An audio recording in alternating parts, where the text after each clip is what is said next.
It fits perfectly. The embroidery is lovely. Yeah, She looks wonderful. that's the one. I feel like a princess. Welcome back, my dearest famyam. Can you guys believe this? The cold billion-dollar watch-wearing CEO, James, has completely vanished today. In his place is a genuine manual laborer who gets up at 5 a.m. shirt, soaked in sweat, driving every stake, and stringing every meter of steel wire with his own hands. Why is James working so hard? Who is he building this castle of love to protect? And the most touching moment of today's episode, James taking his wife and child, Tet, shopping for the first time. The image of baby Nee all dressed up in a red brocade, ao dye, chosen by Papa James, will surely melt the hearts of even the toughest viewers, is the peaceful life. Diep has always dreamed of finally beginning right here, so brew a cup of tea, sit back, and enjoy these sweet moments. Don't forget to smash that like button to support James's construction worker spirit, and hit subscribe right now to celebrate this first complete Tet with this little family. Let's get into the movie. After a long day of back-breaking work under the open sky, James shed his mud-stained clothes. He didn't go back to his cold villa. Instead, he drove straight to the district market. It was the days leading up to Tet Lunar New Year. The spring atmosphere had crept into every alley, every breath of heaven and earth. Unlike his usual dignified look entering high-end supermarkets today, James blended into the bustling crowd of the countryside market. He walked slowly, filling his chest with the signature scents of Tet, the fragrant incense from the votive stalls, the earthy smell of dong leaves, and the mouth-watering aroma of freshly candied ginger. "Ma'am, please sell me a kilo of your best beef brisket for hot pot." James stood awkwardly in front of the meat stall, pointing at a fresh slab of meat. The vendor laughed heartily. "Oh, wow, a city boy back for Tet. You look the part, but do you even know how to shop? Here, I'll cut you the best piece. Slice it thin, dip it in the hot pot, and it'll be sweet enough to melt your heart." James smiled as he took the bag of meat. He felt a joy creeping into his heart, a simple joy that he had forgotten for years amidst piles of billion-dollar contracts. He stopped by the vegetable stall. Fresh green chrysanthemum greens, snow-white enoki mushrooms, taro, sweet corn. He bought everything Diep and baby Nai loved to eat. Arms laden with big and small bags, James passed the flower section. The pink of peach blossoms and the yellow of ochna flowers lit up a corner of the sky. He stopped in front of a branch of pale peach blossoms. The buds were pursed like the smiling lips of a young girl, shy in the cold wind. This branch would look perfect in Diep's vase, James thought to himself. He bought a bunch of bright red gladiolus and some decorations, red envelopes, small couplets, lucky hanging charms. The image of a tall, handsome guy carrying a market basket in one hand and hugging a peach blossom branch in the other, smiling to himself, made many girls turn their heads. But in James's eyes right now, the whole world had shrunk down to just Diep's smile. James parked in front of the gate. Diep's small wooden house looked different today. Under the pale yellow light of the late afternoon sun, the house seemed to be wearing a new coat. Diep was standing on the porch. She wore a simple cream-colored sweater, her hair tied back loosely. She was standing on tiptoes trying to hang string lights on the brilliant yellow ochna tree she had already arranged in a ceramic pot in front of the door. Baby Nee was running around holding empty red envelopes, babbling a New Year's song. "I'm home," James called out, his voice warm. Diep turned around, her eyes lighting up when she saw James. "James, oh my, you bought so much stuff, and a peach blossom branch too." James stepped into the yard.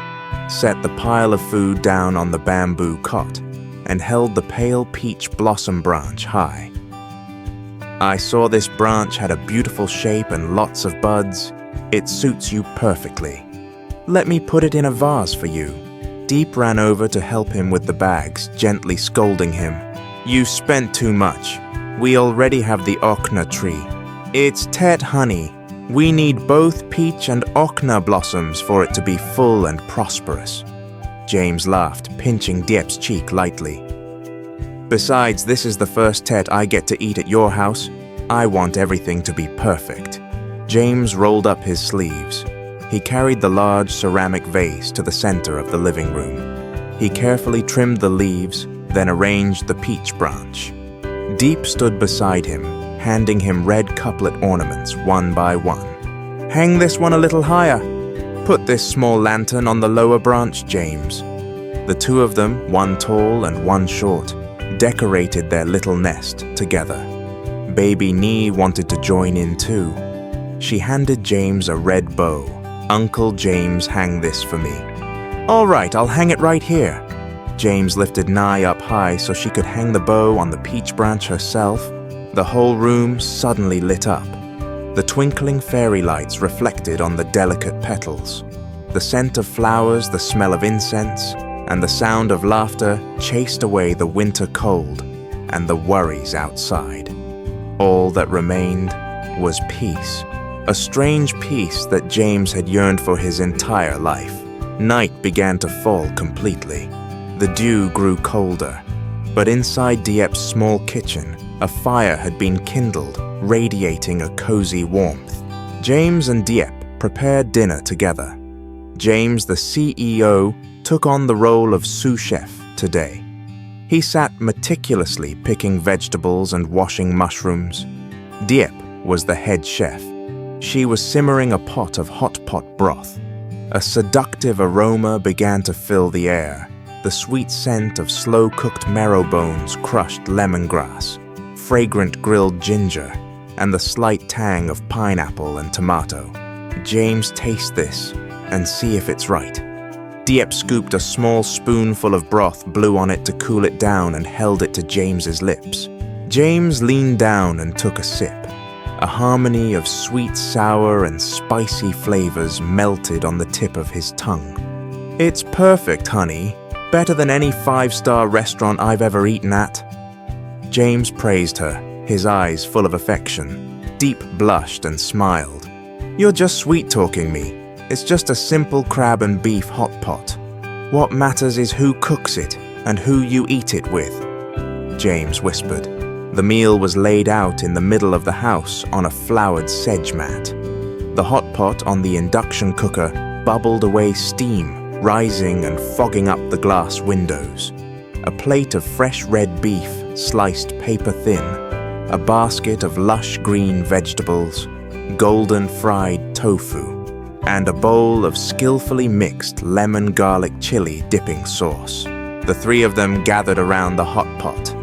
James picked up a piece of sweet corn for baby Nye. Here, eat some corn so you grow up big and strong. Then he dipped a piece of beef, waited for it to be just cooked, and placed it in Diep's bowl. Eat up. You worked hard decorating the house today. Diep placed a piece of piping hot tofu in his bowl. In return, you eat too. Plowing the fields all day, then going to the market, you must be starving. They ate, blowing on the food because it was hot, spicy, and delicious. The cold outside seemed to stop right at the wooden door. Inside, there was only the warmth of family. James looked at Diep, looked at baby Nye, puffing out her cheeks to blow on a piece of potato. He suddenly realized that happiness wasn't numbers in a bank account, nor applause at press conferences. Happiness was simply sitting beside the person you love, eating a hot meal, and feeling peace in your heart. The meal ended. Baby Nee, with a full tummy, could barely keep her eyes open. Diep carried her to bed, hummed a lullaby, then returned to the living room. James had brewed a pot of hot tea. They sat opposite each other at the tea table, admiring the peach blossoms showing off their colors under the twinkling lights. James took Diep's hand, a hand that still smelled of dish soap, but was incredibly warm. "Diep," James started, his voice deep and trustworthy. "Yes. Today, while plowing, I observed that plot of land carefully. The soil is very good fertile and gets plenty of sun. But I'm worried about what? I'm worried wild chickens and stray cattle on the hill will destroy your vegetables. We can't let our hard work go to waste." Diep nodded. "I think so too, but a temporary bamboo fence won't hold up." James smiled, squeezing her hand gently. "So here's my plan. Tomorrow I'll drive the truck down to town early. I'll buy the strongest B40 wire mesh and iron posts. I'll fence the whole garden in. It'll be durable and safe. Nothing can get through." Diep's eyes went wide. "B40 mesh is very expensive, James. I don't have enough money." "Silly." James lightly flicked her forehead. "I'm investing in the future. Consider it my capital contribution to Boss Diep's vegetable garden.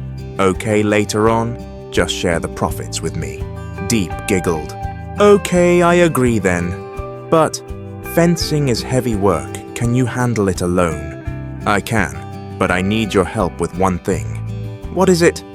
"You stay home and prepare bamboo. Old bamboo stakes sharpened so I can reinforce the bottom of the fence. When I bring the mesh back, we'll do it together. I'll stretch the mesh, you tie the wire. I'll drive the stakes, you hold the base." James painted a picture of tomorrow. "We'll work all day. At noon, will you bring lunch out to the field again? I love the sesame rice balls you make." "Yes, I'll cook lots of delicious food for you." James looked deep into Diep's eyes. "Diep, that fence isn't just to keep out cattle. I want to build a solid protection for you for Nye and for our new life. I want that garden to be the most peaceful beginning, a place where we cultivate happiness that no one can violate." Touched, Diep rested her head on his shoulder. The spring night was quiet. No shadow of Hung the wolf. No worries about the past. No schemes or struggles. Just two hearts beating in rhythm, looking towards tomorrow with simple plans. Buying mesh, splitting bamboo, planting vegetables, raising chickens. James looked out the window where darkness covered everything. But he knew that tomorrow the sunrise would be brilliant over the land he and Diep had just cleared. A new life was truly beginning. After so many storms, James and Diep finally found their perfect moment of peace. A cozy hot pot dinner, a Tet peach blossom branch, and small plans filled with hope. Happiness is sometimes just doing the most ordinary things together, isn't it, guys? But tomorrow, will the fence protecting that happy garden go up smoothly? Dawn broke. Spring sunlight, golden as honey, poured down the hillside, chasing away the thick fog of the previous night. Dewdrops clinging to the elephant grass sparkled like tiny diamonds. It was a beautiful day. The sky was high and blue, without a single cloud, signaling a favorable day for work. From early morning, while the mist still lingered, James's pickup truck skidded to a halt in front of the newly cleared land. Today, CEO James looked incredibly fit. He wore an ash-gray t-shirt, dusty cargo pants, and sturdy work boots. In the truck bed lay rolls of shiny B40 wire mesh, coiled like silver carpets, and a bundle of green rust-proof V5 iron posts. "Good morning, boss lady of the vegetable garden." James jumped down, waving to Diep, who was already waiting.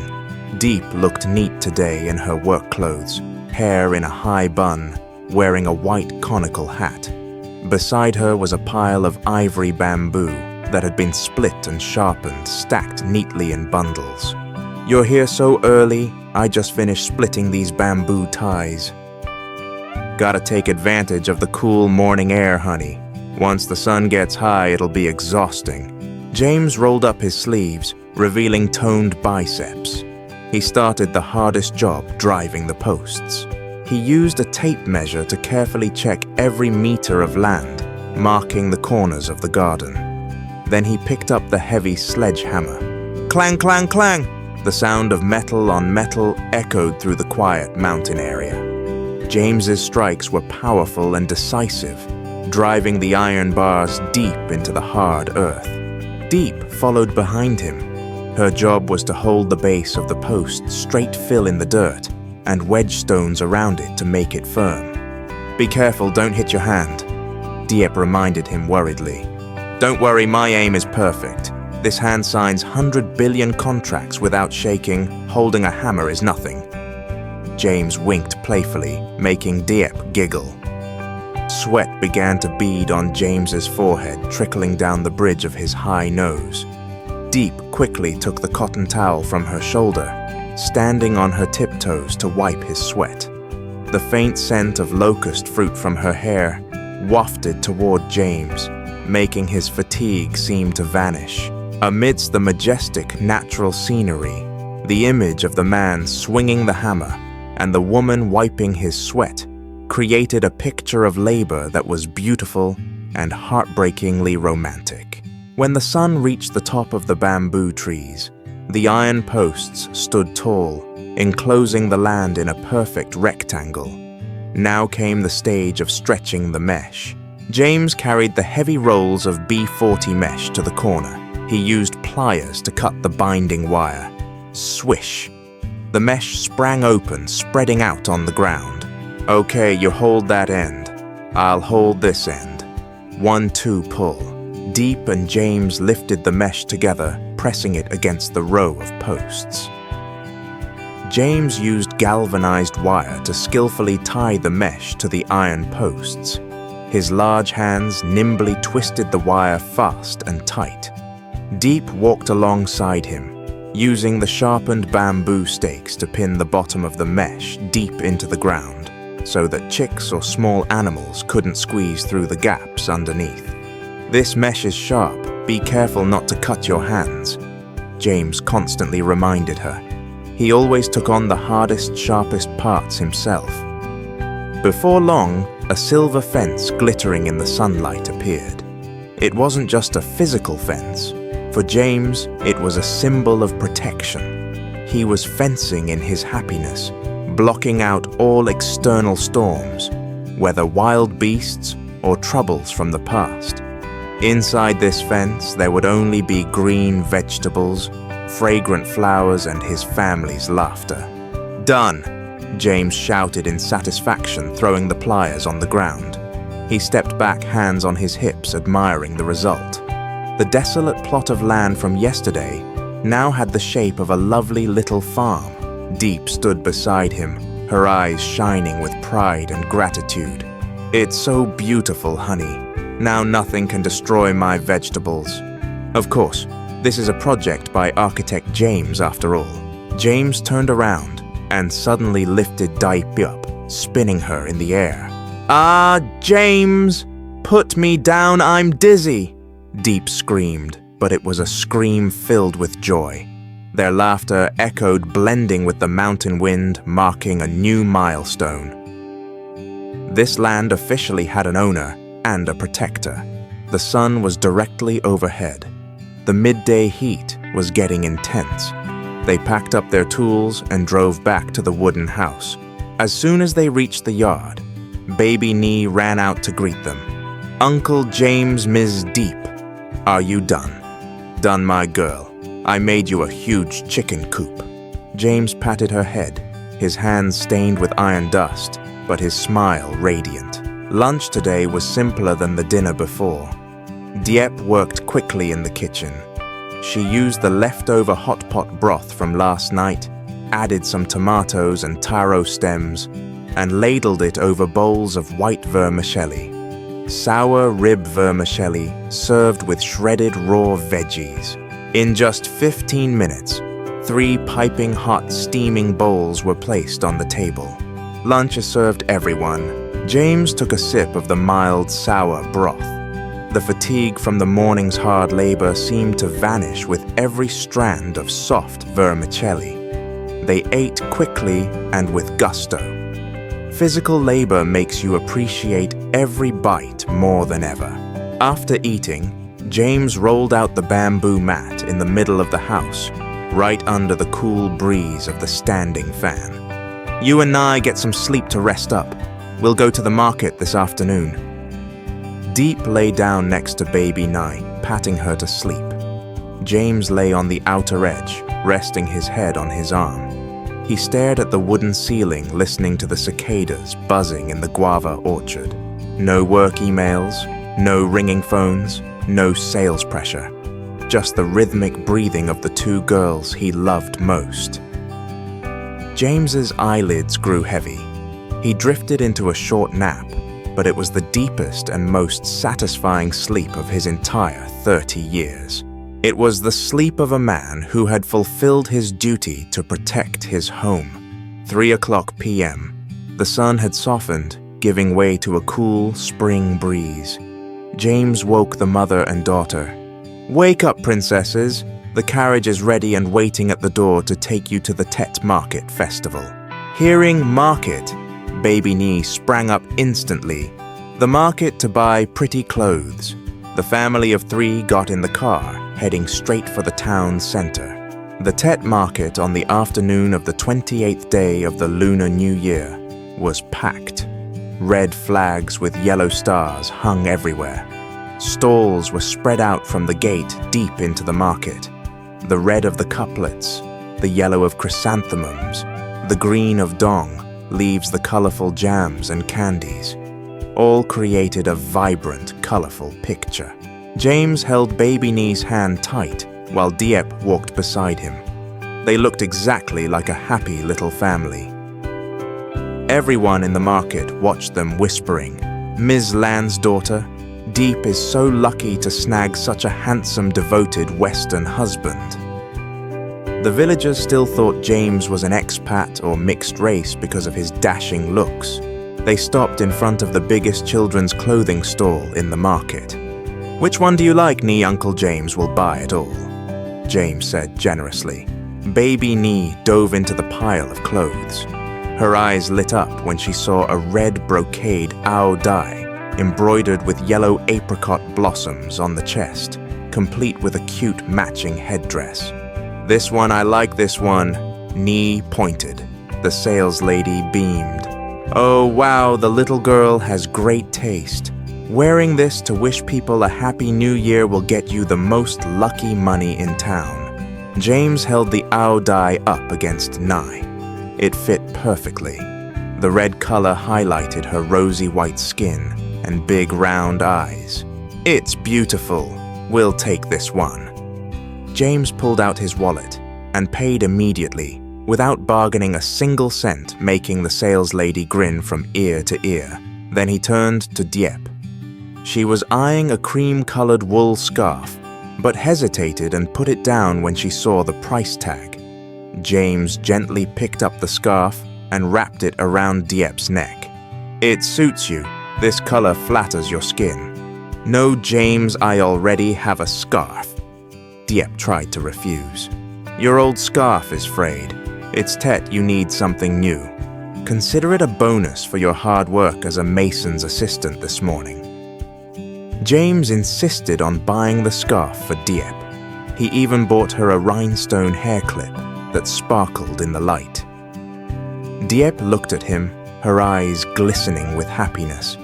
Not because of the expensive gifts, but because of his delicate attention to every little detail.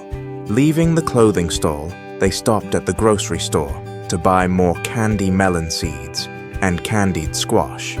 James carried bags big and small, sweat beading on his forehead, but the smile never left his lips. Baby Nye held a balloon in one hand and Uncle James's hand in the other, singing cheerfully. Sunset fell over the small town. Streetlights began to flicker on. The 3 of them walked to the parking lot. Their shadows stretched long on the old brick road. James looked at the 2 women beside him. He silently promised himself, "I will never let them suffer again. Every Tet from now on will be as full and warm as this one." The car rolled back home. Inside, baby Nee had nodded off in Diep's arms, still clutching her new Ao Dai. Diep rested her head against the window, watching the houses along the road, lighting up kitchen smoke rising in the air. She turned to look at James, who was focused on driving. "Thank you for everything," Diep whispered softly. James didn't say anything. He just reached over and took her hand, squeezing it tight. The warmth spread from his hand to hers, warming up a long winter. A peaceful day came to a close. No storms, no enemies, just love and the flavor of Tet filling every breath. Dear viewers, so James and Diep have finished their construction project of the century, the protective fence, and finished shopping for their first Tet together. Seeing Nee's smile, holding that red Ao Dai, or the look of pure happiness in Diep's eyes when wearing her new scarf, surely warmed all of our hearts, right? Happiness sometimes doesn't need to be found far away. It lies right in the simplest, most ordinary moments. Tomorrow is the 30th of Tet. The sacred New Year's Eve is coming. What surprise will James prepare for Diep and her daughter to welcome the new year? Let's wait and see in the next episode. Wishing you all a very peaceful evening. Don't forget to hit like and subscribe to celebrate Tet online with James and Diep's family. Goodbye and see you next time.